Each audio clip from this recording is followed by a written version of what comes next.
Diwali collections. இங்க புதுசு எல்லாமே புதுசு. ஆனந்தம் சில்க்ஸ். ஐஃபை housing and properties in villa green vista. OMRல உங்க வீடு உங்க பட்ஜெட்ல. Supreme mobiles Deepavali mega sale 12 கோடியே 50 லட்சம் ரூபாய் பரிசு மழை. பார்த்தா மாத கிரகங்கள் நாட் கிரகங்கள். அப்போ சுக்கிரன்லாம் பார்த்தீங்கன்னா ஒரு மாதத்துக்கு ஒரு தடவை பெயர்ச்சி ஆவார். அதனால் அதன் பெயர்ச்சியெல்லாம் வந்து அவ்வளோ முக்கியமாக எடுத்துக்க மாட்டோம்.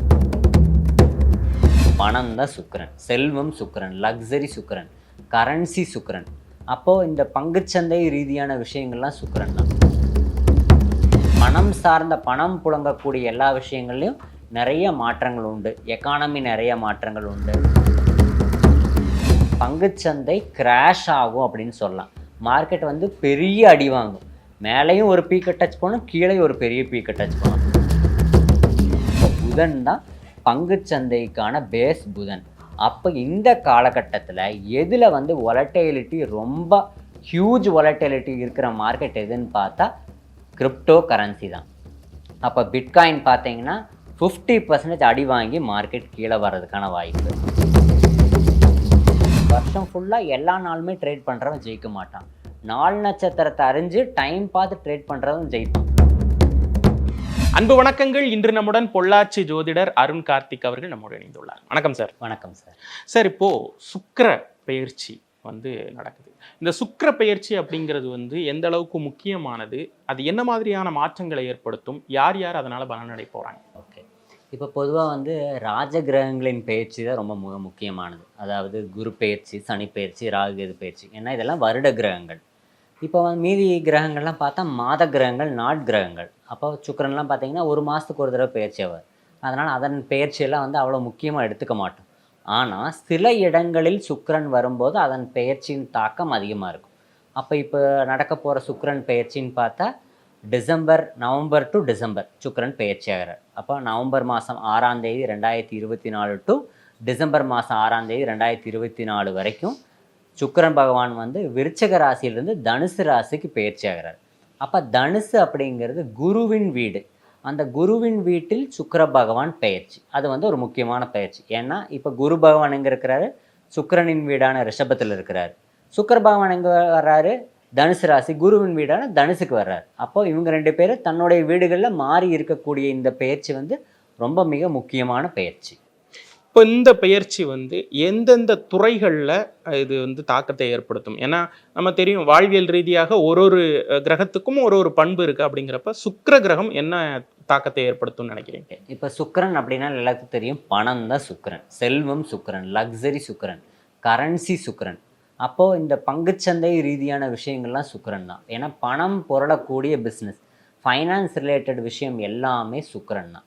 அந்த சுக்கிரன் குருவின் வீட்டுக்கு பெயர்ச்சி ஆகிறார். அப்போ இந்த துறை சார்ந்த விஷயங்கள்லாம் ரொம்ப வொலட்டிலிட்டி இருக்கும். அப்போ ஃபைனான்ஸ் ரொம்ப ஏற்ற இறக்கங்கள் இருக்கும், பங்குச்சந்தையில் அதிக ஏற்ற இறக்கங்கள் இருக்கும். பணம் சார்ந்த பணம் புழங்கக்கூடிய எல்லா விஷயங்கள்லையும் நிறைய மாற்றங்கள் உண்டு. எக்கானமி நிறைய மாற்றங்கள் உண்டு. அடுத்து ஷேர் மார்க்கெட்டு, அடுத்து ஃபைனான்ஸ் மினிஸ்ட்ரியிலே நிறைய சேஞ்சஸ் நடக்க போகுது.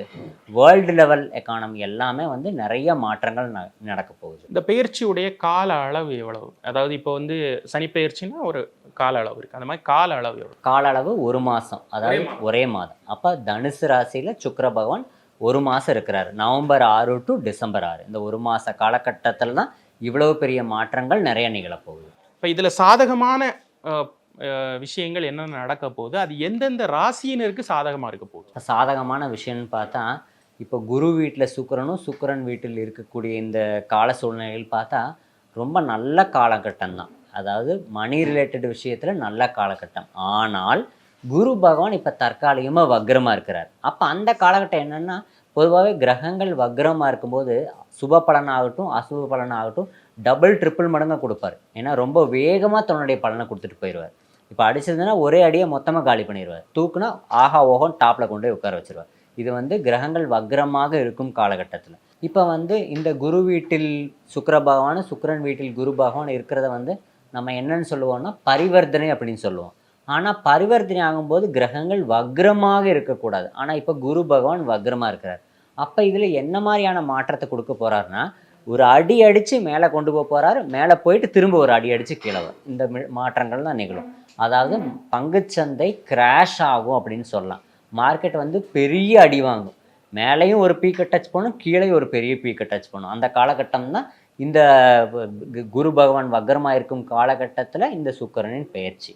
இப்போ யாருக்கு சாதகமாக இருக்குது அப்படின்னு நம்ம பார்த்தோம்னா, பொதுவாகவே இந்த சுக்கிரனின் பெயர்ச்சியும் இந்த குருவின் பெயர்ச்சியும் ராசிக்குள் கிரகம் வரும்போது ரொம்ப சூப்பராக இருக்குது. அப்போது இந்த குரு பகவான் எங்கே இருக்கிறாரு? ரிஷப ராசியில் இருக்கிறார். அப்போ இந்த ரிஷப ராசிக்கு ரொம்ப நல்ல சாதகமான பலன். அடுத்து சுக்கிரன் எங்கே போகிறாரு? தனுசு ராசிக்கு போகிறார். அப்போ தனுசு ராசிக்கு மிக சாதகமான பலன். மற்ற கிரகங்களுக்கு மற்ற ராசிகளுக்கெல்லாம் பார்த்தா ஓரளவு நார்மலான பலன். பொதுவாகவே பங்குச்சந்தை வந்து இந்த காலகட்டத்தில் பெரிய ஒரு அடி பெரிய வீழ்ச்சியும் பெரிய ஏற்றத்தையும் சந்திக்க போகுது. அப்போ இந்த காலகட்டத்தில் பங்குச்சந்தையில் நான் பணம் சம்பாதிக்கணும், கோடிக்கணக்கில் நான் பணம் விட்டுட்டேன் அப்படின்னா, எந்த காலகட்டத்தில் நீங்கள் பணத்தை சம்பாதிக்க முடியும்னா இந்த ஒரு மாத காலகட்டம், இந்த நவம்பர் டு டிசம்பர் மாதத்தில் மட்டும்தான் இந்த பங்குச்சந்தையில் ஏற்படுத்தக்கூடிய இந்த ஷேர் மார்க்கெட்டில் நடக்கக்கூடிய கிராஷை நீங்கள் சாதகமாக பயன்படுத்தி பணம் ஈட்டினால் மட்டும்தான் பொருள் ஈட்ட முடியும். பங்குச்சந்தை அப்படின்னு நம்ம எடுத்துக்கிட்டோம்னா ஸ்பெசிஃபிக்காக பங்குச்சந்தையில் குறிப்பிட்டு சொல்லணும்னா இன்றைக்கி வந்து மார்க்கெட்டில் நிறைய பேர் இன்வெஸ்ட் பண்ணுறாங்க.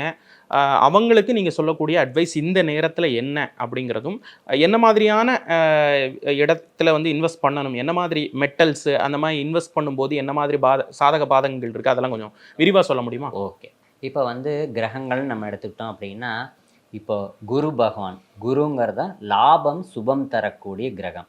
அப்போ குருவோட சப்போர்ட் இருந்தால் தான் நமக்கு வந்து பங்குச்சந்தையில் லாபம் கிடைக்கும். அடுத்து சுக்கிரன்ற கிரகம் தான் இன்வெஸ்ட்மெண்ட்டு, பணம் நம்ம போடுற முதலீடு வந்து சுக்கிரன். அடுத்து நம்ம பண்ணக்கூடிய ட்ரேடிங் பிளாட்ஃபார்ம் இருக்குது பார்த்தீங்களா, அது வந்து சனி பகவான். சனி பகவான் அப்படின்னா அந்த பேஸ். அடுத்து புதன் அப்படிங்கிறது ட்ரேடிங். அப்போ நம்ம என்ன ட்ரேட் பண்ணுறோம் அப்படிங்கிறது புதன். ராகு அப்படிங்கிறது இந்த பங்குச்சந்தையில் நடக்கக்கூடிய ஏற்ற இறக்கங்கள். அதாவது நம்ம திரையில் வந்து ஸ்க்ரீனில் நம்ம ஏற்ற இறக்கம் அந்த கிராஃபை பார்க்குறோம் பார்த்தீங்கன்னா, அந்த சார்ட்ஸ், அது வந்து ராகு. ஏன்னா ராகு அப்படின்னா ஒரு திரை. அப்போ அந்த ஸ்க்ரீனில் தெரியுதுனால ராகு. அப்போ இந்த 5 கிரகங்களின் கலவை தான் இந்த பங்குச்சந்தை. இப்போ இதில் வந்து நிறைய துறைகள் இருக்குது, நிறைய செக்மெண்ட்ஸ் செக்டர்ஸ் இருக்குது. இப்போ இதில் வந்து ஈக்விட்டி மார்க்கெட், அதில் வந்து இண்டெக்ஸ் மார்க்கெட்டை நம்ம பார்த்தோம் அப்படின்னா ஃபஸ்ட்டு வந்து நிஃப்டி 50. அப்போ நிஃப்டி 50ங்கிறது என்ன அப்படின்னா குரு ராகு சம்பந்தமான துறை தான் நிஃப்டி 50. இப்போ குரு ராகு அப்படின்னு நம்ம எடுத்துக்கிட்டோம்னா, ராகு பகவான் எங்கே இருக்கிறாருன்னா இப்போ குருவின் வீடான மீனத்தில் இருக்கிறார். அப்புறம் ராகுவும் வக்ரம் பெற்று எப்போதும் பின்னோக்கி பயணிக்கக்கூடிய கிரகம். அடுத்து குரு பகவான் இப்போ வக்ர நிலையில் இருக்கிறார். அப்போது இந்த நிஃப்டி 50 மார்க்கெட்டில் பார்த்தீங்கன்னா பயங்கர ஏற்ற இறக்கம் இருக்கும். அப்போ வந்து மார்க்கெட் கிராஷ் ஆகி திரும்ப மேலே வரும், அதை பயன்படுத்திக்கணும். அடுத்து வந்து பேங்க் நிஃப்டி பார்த்தீங்கன்னா புதன். அப்போ இப்போ புதன் வந்து பெரிய ஒரு மாற்றம் இல்லை. அப்போ பேங்க் நிஃப்டியில் வந்து பெரிய மாற்றங்கள் நிகழாது. அடுத்து வந்து ஃபின் நிஃப்டின்னா ஃபைனான்ஸ் நிஃப்டி. அப்போ ஃபின் அப்படிங்கிறது என்னென்னா சுக்கிரன். அடுத்து சென்செக்ஸும் சுக்கிரன். அப்போ ஃபின் நிஃப்டியும் சென்செக்ஸ்லையும் என்ன, இப்போ சுக்கிரன் வந்து யார் வீட்டில் இருக்கிற? குரு வீட்டில் இருக்கிற, குரு வக்ரமாக இருக்குது. அப்போ இந்த மார்க்கெட்டும் கிராஷ் ஆகி பெரிய அடி வாங்கி மறுபடியும் மேலே வந்துடும், அதையும் பயன்படுத்திக்கணும். அடுத்து வந்து மிட் கேப் அப்படிங்கிறது செவ்வாய். அப்போ செவ்வாய் இப்போ எங்கே இருக்கிறாரு? கடகராசியில் இருக்கிறார். அப்போ இந்த செவ்வாய் துறையில் பெருசாக ஒன்றும் பெரிய மாற்றங்கள் இல்லை. அப்போ பார்த்தா நிஃப்டி 50, ஃபின் நிஃப்டி, சென்செக்ஸ், இது 3லேயும் நல்ல ஒரு மாற்றங்கள் நிகழும். அடுத்து மற்ற ஈக்விட்டி செக்மெண்ட்டில் பார்த்தோம் அப்படின்னா ஐடி செக்டர். அப்போ ஐடினா வந்து சுக்கிரன்.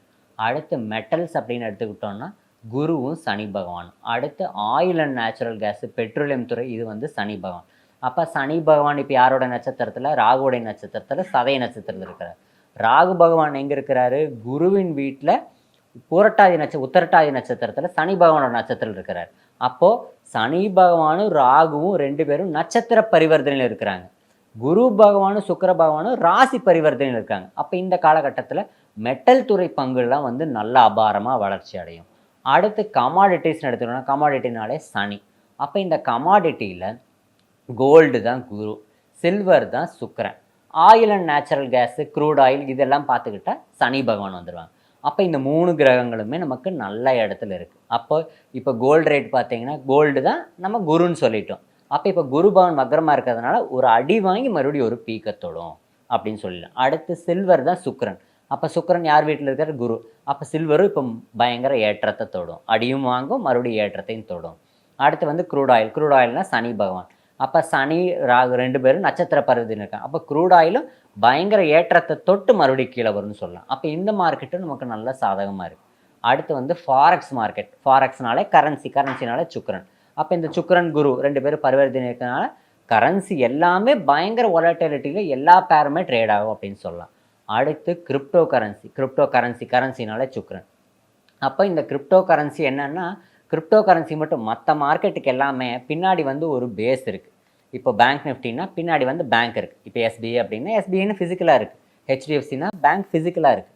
இப்போ எல்என்டின்னு கன்ஸ்ட்ரக்ஷன் துறைனா எல்என்டின்ற ஒரு கம்பெனி இருக்குது. ஆனால் கிரிப்டோ கரன்சியில் மட்டும் பார்த்தீங்கன்னா பின்னாடி பேஸ் கிடையாது. இப்போ பிடிசி பிட்காயின் எடுத்துகிட்டா பின்னாடி ஒரு கம்பெனி இருக்கா? கிடையாது. அடுத்து வந்து எத்ரியம் பின்னாடி கம்பெனி இருக்கா? கிடையாது. அப்போ இந்த மாதிரி பின்னாடி வந்து ஒரு பேஸ் இல்லாத சுக்கிரன் சார்ந்த பங்குகள் எல்லாமே, கரன்சி எல்லாமே வந்து கேது அடுத்து சுக்கிரன் அடுத்து குரு, இது 3 சார்ந்த விஷயங்கள். அப்போ கேது பகவான் எங்கே இருக்கிறாரு? புதனின் வீட்டில் இருக்கிறாரு. அப்போ புதன் தான் பங்குச்சந்தைக்கான பேஸ் புதன். அப்போ இந்த காலகட்டத்தில் எதில் வந்து வாலட்டிலிட்டி ரொம்ப ஹியூஜ் வாலட்டிலிட்டி இருக்கிற மார்க்கெட் எதுன்னு பார்த்தா கிரிப்டோ கரன்சி தான். அப்போ பிட்காயின் பார்த்தீங்கன்னா 50% அடி வாங்கி மார்க்கெட் கீழே வர்றதுக்கான வாய்ப்பு. அடுத்து வந்து இந்த காயின்ஸ் வந்து லெஸ் தேன் $1 இருக்கிற காயின் வேல்யூ, அதாவது சென்ட்டை விட கம்மியாக, இப்போ டாலர் 0.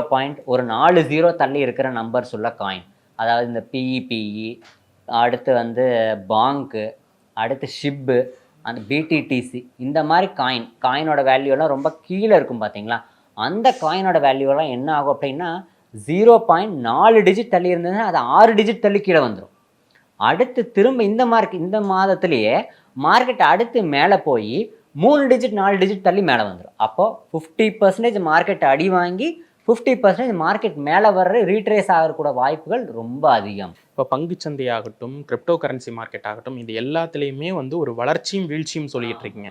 இப்போ இருக்கக்கூடிய இந்த 30 நாள் பெயர்ச்சியில் அந்த வளர்ச்சியும் வீழ்ச்சியும் எந்த இடத்துலன்னு உங்களால் கணிச்சு சொல்ல முடியுமா? அதாவது முற்பகுதியா பிற்பகுதி? ஓகே, முற்பகுதி வீழ்ச்சியும் பிற்பகுதி வளர்ச்சியும். அப்போ வந்து அடி வாங்கி மறுபடியும் மேலே வரும். அப்போ இந்த காலகட்டத்தை சாதகமாக பயன்படுத்தி நம்ம அதில் ட்ரேட் பண்ணி, இந்த காலகட்டத்தில் யாரெல்லாம் பணத்தை விட்டீங்களோ இந்த காலத்தில் அதை பிடிச்சிக்குங்க கெட்டியாக. இன்னும் என்னென்னா ராசிப்படி நம்ம 4 நட்சத்திரம் பார்த்து ட்ரேட் பண்ணால் இன்னும் லாபம் அபரிவிதமாக எடுக்கலாம் அப்படிங்கிறத என்னுடைய கருத்து. என்னுடைய ஆராய்ச்சியே என்னன்னா, நான் வந்து கற்பகம் யூனிவர்சிட்டியில் PhD அஸ்ட்ராலஜி, அதுவும் பங்குச்சந்தை ஜோதிடத்தில், succession share market and astrological analysis, அதுதான் என்னுடைய தீசிஸ். கூகுளில் அடித்தாலே வரும். இதனோட ஆய்வைத்தான் இந்த காலகட்டம், அதாவது வருஷம் ஃபுல்லாக எல்லா நாளுமே ட்ரேட் பண்ணுறவன் ஜெயிக்க மாட்டான். 4 நட்சத்திரத்தை அறிஞ்சு டைம் பார்த்து ட்ரேட் பண்ணுறவன் ஜெயிப்பான். இப்போ எனக்கு வந்து டெக்னிக்கல் அனாலிசிஸோ பின்னாடி உள்ள பேக்ரவுண்டு ஃபண்டமெண்டல் அதெல்லாம் எதுவுமே தெரியாது. நான் வந்து ஒரு கேண்டில் பேட்டர்னோ சார்ட் அனாலிசிஸோ எதுவும் பார்க்குறதில்ல. நான் நம்புவது கிரகங்களை மட்டுமே. அந்த கிரக மாற்றங்கள் தான் பங்குச்சந்தையில் ஒரு மாற்றத்தை ஏற்படுத்துது அப்படிங்கிறத என்னுடைய கருத்து. இப்போ வந்து பர்டிகுலராக துறைகள் அப்படின்னு பார்த்தா குரு சார்ந்த துறை, சனி சார்ந்த துறை, சுக்கிரன் சார்ந்த துறை, இந்த துறை எல்லாமே நமக்கு நல்ல வளர்ச்சியை கொடுக்கும். அப்போ இப்போ குரு சார்ந்த துறை அப்படின்னா குரு வந்து மெட்டல், குரு வந்து கோல்டு. அப்போ தாராளமாக கோல்டை வாங்கி வைக்கலாம். கோல்டு, பேப்பர் கோல்டெல்லாம் நிறைய இன்வெஸ்ட் பண்ணலாம். அப்போ அதனால் கோல்டில் நீங்கள் எப்படி ஃபிசிக்கலாக வாங்கினாலும் சரி, இல்லை எலக்ட்ரானிக் மாடலாக வாங்கினாலும் சரி, எது வாங்கினீங்கனாலும் அது அபாரமாக வளர்ச்சி ஆயிடும். ஏன்னா இப்போ குரு வக்ரமாக இருக்கார், குரு வக்ர நிவர்த்தி ஆகும்போது டாப்பில் போயிடும். அடுத்த 2வது சுக்கிரன் சார்ந்த. அப்போ சுக்கிரன் சார்ந்தன்னா ஐடி செக்டர், சுக்கிரன்னா கரன்சி, அதை இப்போ வந்து சென்செக்ஸ். அடுத்து சுக்கிரன் சார்ந்த அப்படின்னா மணி ரிலேட்டட் விஷயம், ஃபைனான்ஸ் செக்டர்ஸ் எல்லாமே. அடுத்து சுக்கிரன் அப்படிங்கிறது சில்வர். அப்போ சில்வர் வாங்கி வைக்கலாம். IT sector, top IT sector companies எல்லாத்துலேயுமே இன்வெஸ்ட் பண்ணிடுங்க. அடுத்து 3வது சனி. அப்போ சனி சார்ந்தது அப்படின்னா ஆயில், பெட்ரோலியம், கெமிக்கல், பெட்ரோகெமிக்கல். அப்போ இது சார்ந்த விஷயங்கள். அப்போ ஆயில் ரிலேட்டட் கம்பெனிஸ் எல்லாம் டாப் 5 கம்பெனிஸில் வாங்கி வச்சுருங்க. அடுத்து பெட்ரோலியம் டாப் 5 கம்பெனிஸ் வாங்கி வச்சுருங்க. அடுத்து நேச்சுரல் கேஸ், க்ரூட் ஆயில், அதுலேயும் தைரியமாக வாங்கலாம். அபாரமான வளர்ச்சி இருக்க போகுது. அடுத்து ராகு. அப்போ ராகு அப்படிங்கிறது என்ன அப்படின்னா இந்த கிரிப்டோ கரன்சியில் இருக்கிற லோ லெவல் காயின்ஸ், அதாவது இந்த லோ லெவல் டோக்கன்ஸ் அப்படின்னு சொல்லுவோம். அது சார்ந்த எதெல்லாம் வேல்யூ $0.4 டிஜிட் தள்ளி நம்பர் இருக்கிற எல்லா டோக்கன்ஸ்லையும் இன்வெஸ்ட் பண்ணிடுங்க. அபாரமான வளர்ச்சி. அது 4 டிஜிட் இருக்கிறது 2 டிஜிட் 3 டிஜிட் கம்பல்சரியாக 1 or 2 monthsக்குள்ளே வந்துடும். கண்ணை மூடிட்டு இதெல்லாம் வாங்கி வச்சிடலாம். பங்குச்சந்தை சார்ந்து நிறைய விஷயங்கள் எங்களோட பகிர்ந்துக்கிட்டீங்க. மக்களுக்கு நிறைய உபயோகமான தகவல்களையும் சொன்னீங்க. ரொம்ப நன்றி. All new Diwali collections. இங்க புதுசு எல்லாமே புதுசு. ஆனந்தம் silks. Hifi housing and properties in Villa Green Vista. OMRல உங்க வீடு உங்க பட்ஜெட்ல. Supreme mobiles Deepavali mega sale 12 கோடியே 50 லட்சம் ரூபாய் பரிசு மழை.